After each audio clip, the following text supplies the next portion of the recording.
Willkommen zum Street Cover Lit. I'm Adrian Fort. And I'm Dalton Gentry. And we're here with you for another 6 Things list.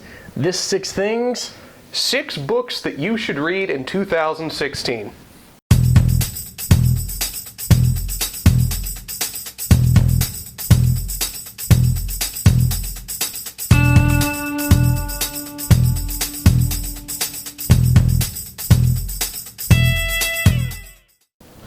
Less Than Zero by Bret Easton Ellis. Why not start off the year with a kick in the pants? This is a coming-of-age novel that doesn't really feel like a coming-of-age novel so much as a descent into hell. But like anything written by Bret Easton Ellis, you don't feel like you're along for the ride, you feel like it's your ride. And you might not be able to turn right or left. You're just going straight to hell. My first choice is actually one of my favorite novels, therefore I think everyone should read it. Clockwork Orange by Anthony Burgess. Ironically enough, given our modern day society, this novel has a lot of alarming similarities. Set in a weird dystopian future where the entire nation is a police state, deals with a criminal essentially and his rehabilitative process through the state. This is a wonderful read, and from a linguistic point of view, out of this world. This man wrote his own language to write a book in. That's insane. Waking Up by Sam Harris. After reading Less Than Zero and realizing that life is garbage and there's no point, Harris will teach you how to deal with that fact. Waking Up is part spiritual journey, part of the thoughts of Sam Harris. And it was the first book that I ever killed an entire highlighter on. You still owe me 57 cents, Harris. Bit of a confession with this. This one is actually on my personal to-read list because I've never been able to finish it. This is Haunted by Chuck Palahniuk.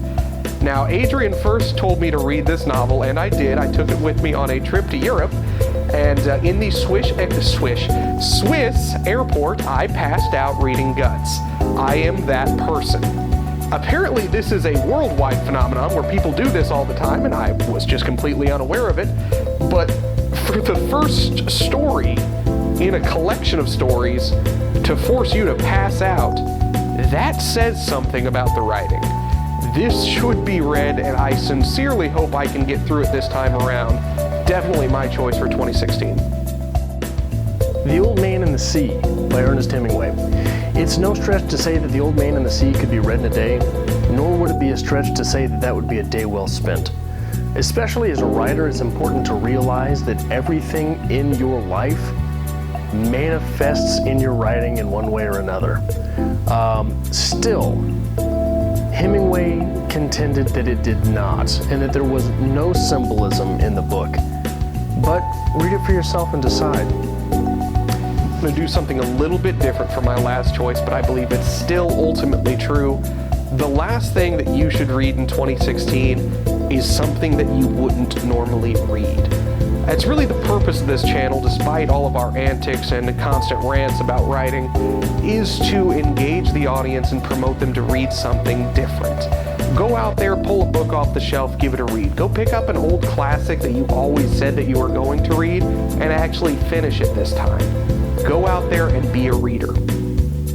So what's something that you wouldn't normally read, Dalton? Usually anything that you would suggest. Okay, that's not fair.